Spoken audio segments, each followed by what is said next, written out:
tous, j'espère que vous allez bien. Bienvenue dans cette nouvelle vidéo, mais également dans cette nouvelle année. Puisque nous sommes désormais en 2026, je suis très content de vous retrouver en ce début d'année. J'espère que vous avez passé de très jolies fêtes de fin d'année, que vous avez été gâtés également au moment des fêtes de Noël, que vous avez partagé des moments en famille, car ne l'oublions pas, c'est également des moments très importants.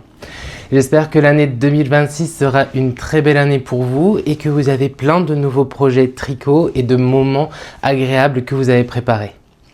Aujourd'hui, on se retrouve pour mon podcast numéro 2. J'avais tourné le premier podcast en 2025 et on continue en cette nouvelle année. Je suis très content de vous retrouver et en plus dans cette vidéo, on va pouvoir parler de mes encours terminés, de mes projets en cours et également d'acquisition de laine que j'ai pu faire ou que j'ai pu recevoir en cadeau, mais également des futurs projets qu'on va castonner ensemble.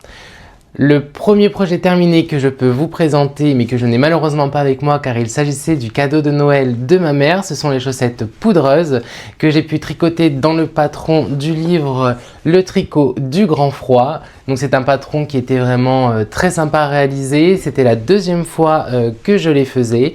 Voici la première version et la deuxième version. J'ai pris autant de plaisir la première fois que la deuxième fois à les tricoter, mais comme je vous l'avais déjà dit également, je n'avais pas fait de bons choix concernant les contrastants, mais le rendu me plaît tout de même. C'est des chaussettes qui sont très douces et le jacquard du coup est très diffus et d'un côté ça me plaît beaucoup. Donc pour la construction de ces chaussettes, on commence par des côtes 1-1, puis la grille de jacquard. On peut continuer la tige jusqu'à la hauteur qu'on le souhaite. Pour ma part, j'ai fait un talon à gousset renforcé, car c'est la construction de talon que personnellement je préfère. Je sais que ce n'est pas la plus agréable à tricoter, mais en tout cas pour moi, c'est celle qui va le mieux à mon talon et qui rend les chaussettes pour moi beaucoup plus jolies. Ensuite, on tricote le pied entièrement pour finir par la pointe et le grafting. Ma mère faisant du 35, c'était un projet très rapide entre guillemets et ça me changeait de mes chaussettes en 43. Donc le second projet que j'ai à vous présenter, ce sont mes chaussettes roses du patron de Lysandre Ourdin. Donc ce sont des chaussettes que j'ai tricotées pour moi et dont on peut voir un peu différentes, déjà par la laine qui a vraiment perdu beaucoup de son contraste sur la deuxième paire, mais également puisque j'ai perdu à Chicken Yarn et je n'ai pas pu finir le modèle de dentelle avec le mini de Pauline. C'est un détail qui me dérange absolument pas puisque ces chaussettes sont pour moi et je trouve que ça ne change en rien la beauté de ce patron. Donc patron qu'on va aller voir un peu, en tout cas la réalisation. Donc c'est des chaussettes qui se construisent du haut vers le bas. On commence par des côtes 1-1, ensuite du jersey, la première grille donc de dentelle. On répète quelques rangs de jersey, la même grille de dentelle. On fait un talon. Pour ma part, c'est un talon à gousset renforcé. On tricote ensuite le pied, une diminution et le grafting. Ce sont des chaussettes que j'ai beaucoup aimé tricoter et je pense que ça peut être également un très bon modèle pour des débutants qui voudraient non pas commencer par du jacquard mais par de la dentelle puisque c'est une construction classique mais en plus de ça qui n'est pas très difficile puisque la dentelle se fait sur 5 rangs et est vraiment très simple. Ce ne sont que des jetés et des mailles ensemble. Donc je pense que pour des personnes qui veulent se lancer dans le tricot chaussette avec un modèle qui est quand même assez travaillé et sympa, c'est un très très bon début et avant de se lancer dans le jacquard. C'est tout pour mes projets terminés puisque j'ai terminé la chaussette qui composait la paire de chaussettes pour ma mère. J'ai terminé la deuxième chaussette donc de ma paire de Lysandre Ourdin, les chaussettes roses. Mais dans mes projets en cours, j'ai terminé quand même un demi-ouvrage puisque, comme vous le savez, je vous l'avais présenté dans le dernier épisode, j'avais commandé et reçu le kit à chaussettes du Chat qui tricote, leur kit à Noël, et j'ai commencé le patron que j'ai castonné donc le 24 décembre pour le 25 pardon, que j'ai commencé à tricoter donc pour le cal. puisqu'il propose de participer à un call. Il fallait poster sa première photo entre le 24 et le 26 décembre et j'ai pu poster mon post pour pouvoir participer à leur call et entre temps j'ai fini la première chaussette. Donc il s'agit du modèle Lueur qui était un patron qui était fourni avec le kit à chaussettes. Je trouve vraiment cette chaussette incroyable, avec un super jacquard qui pour le coup, comme je n'ai pas choisi les couleurs, a vraiment une couleur contrastante. On commence donc par des côtes, ensuite nous avons une première grille de jacquard, une ligne donc de points en vert pour faire la deuxième grille de jacquard et ensuite on découle la tige, le talon, le pied avec tout, comme vous pouvez le voir, sur tout le long de la chaussette, ce détail.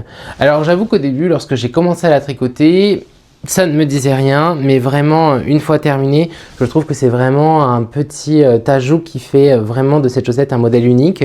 Et avec un jacquard également assez simple, on n'a pas de... Je peux vous le montrer à l'envers, j'ai pas rentré mes fils. Mais on n'a pas vraiment de gros fils flottants, ce sont des... c'était vraiment un jacquard géométrique et ça fait partie souvent des plus simples, c'est pas à motif. Je trouve qu'il est également débutant compatible, il faut juste bien se concentrer et ça se fait assez rapidement. Donc ma première chaussette est terminée et là il me reste donc la seconde à commencer. Je ne l'ai pas encore terminée et celle-ci je l'ai commencée donc le 25, il me semble qu'elle était terminée pour le 1er décembre. Donc c'est un projet qui se tricote assez rapidement. En second encours que je peux vous présenter, c'est un encours que j'ai cassonné le 31 décembre pour la soirée du Nouvel An, puisque j'ai fait le Nouvel An à Nancy chez des amis et que donc pour le soir nous avons fait un repas et des jeux de société, ce qui était parfait pour pouvoir cassonner un dernier projet de 2025 qui est bientôt terminé et que j'ai amené en 2026. Il s'agit du bonnet Velvet de Loli Lafay. C'était un modèle que j'avais déjà vu mais qui m'a donné envie d'être tricoté lorsqu'il a été présenté par Sarah de la chaîne Le Petit Bout de Bricole, qui le tricotait pour ses cadeaux de Noël.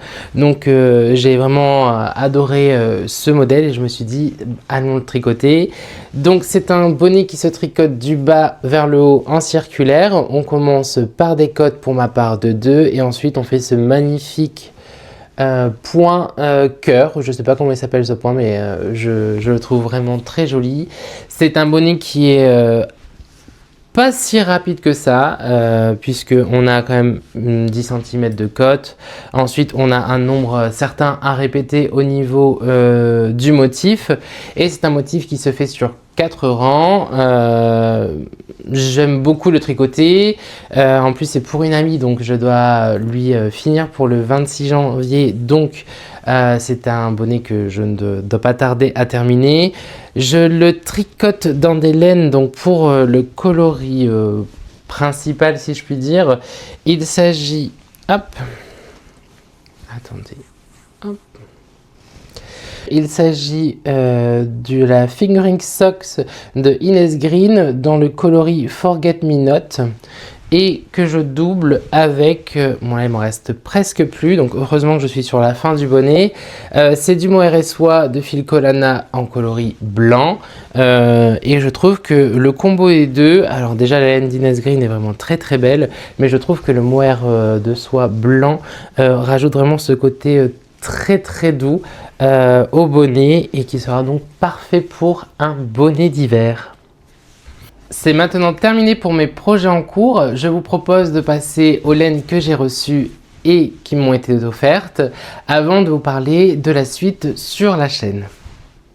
Donc, en fin d'année, j'ai une collègue et amie qui est partie à Barcelone faire un long week-end et qui m'a très gentiment offert 2 magnifiques écheveaux de All You Need Is Love.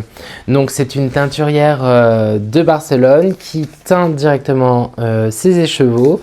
Donc nous avons dans un premier temps l'écheveau dans la base Murmure, 75% mérino, 25% cachemire, 400 mètres pour 100 grammes dans le coloris Mango Lemonade. Donc c'est un magnifique écheveau avec du jaune, du violet, du rose. Je trouve vraiment ces couleurs exceptionnel. Je pense que je vais également le réserver pour un bonnet, puisque du coup je pense que ça ferait vraiment très joli, et avec le cachemire il sera également très chaud. Peut-être que je referai un velvet de Loli l'a fait, ou alors un bonnet spritz, je sais pas encore, mais en tout cas c'est sûr qu'il va finir sur ma tête.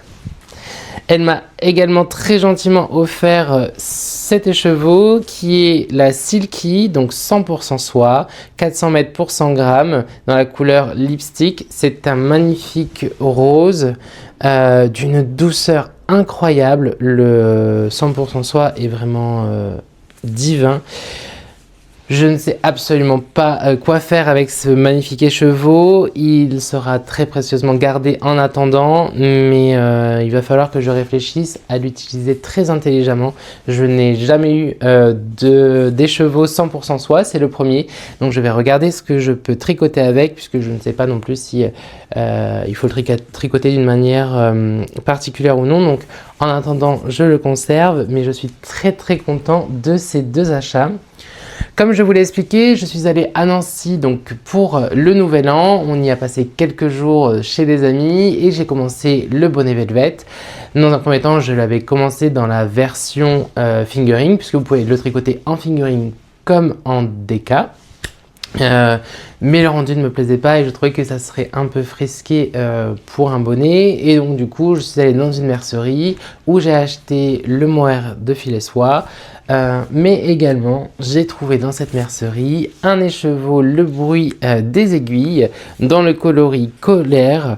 Donc c'est de la figurine 85-15, donc 85% Merino Superwash, 15% nylon, 400 mètres pour 100 grammes. Donc c'est un autorayant. Je n'ai encore jamais tricoté d'autorayant et je pense qu'il serait parfait pour une paire de chaussettes évidemment. Mais j'ai un modèle en tête de Charleston dont je me souviens plus le nom, mais en tout cas je vous l'affiche ici avec le nom, et je pense que ce modèle serait vraiment parfait pour aller avec. Donc j'imagine des codes d'une couleur, ensuite le jacquard dans un fond blanc, et on continue le reste du pied avec l'autorayant. Donc ça c'est un projet qui me tarde de castonner, et je pense que ça peut être un super projet pour aller au ski, puisque je pars au ski le 1er février et j'ai comme idée de me tricoter pour le ski un bonnet, un col et une paire de chaussettes, et je pense que c'est le parfait candidat pour cette paire de chaussettes. Et en second candidat parfait, j'ai reçu mon combo de laine pour faire mon col Oegoe que je vous ai présenté dans ma vidéo de mon Mech 9. Donc ça sera mon premier projet de mon Mech 9 pour l'année 2026, mais également mon premier projet de ski que je vais pouvoir castonner. J'attendais simplement de faire cette vidéo avant de pouvoir aller le bobiner et le monter sur mes aiguilles. Et donc je vais commencer tout de suite par vous présenter donc la première couleur. Donc il s'agit de la base Merino Bling Argent, 75% Merino, 15% nylon, 10% de Stellina. On a 400 mètres pour 100 grammes pardon, et c'est le coloris Satsuma. Donc c'est un col qui se tricote en fingering doublé ou en sport, et également de mohair. Et donc pour mon choix, j'ai pris la base Soupir vaporeux 420 mètres pour 50 grammes, 64% super kid mohair, 36% soie naturelle dans le coloris Camara. Donc je trouve que c'est un super contrastant pour aller pour ce projet. C'est un projet qui se veut être tricoté en double, donc je n'avais pas pris la qualité sport, donc moi j'ai pris de la fingering que je vais doubler. Ça me fera de la DK et je pense que ça ira très bien avec la taille d'aiguille qui est préconisée, et je vais également doubler le fil de mohair. Donc ça promet d'être un col vraiment très doux et avec un combo de couleurs que j'adore. Trop content. Voilà, vous avez vu l'ensemble de mes projets terminés, de mes encours et des laines qui vont bientôt être sur mes aiguilles. J'espère que cette vidéo vous aura plu. Maintenant, il me reste encore à vous souhaiter une très belle année 2026, plein de joie, de bonheur et de beaux moments tricot. On se retrouve prochainement pour une nouvelle vidéo dans laquelle on suivra les projets que j'amène et que j'ai besoin surtout pour aller au ski. Donc je vous dis à très vite, ciao!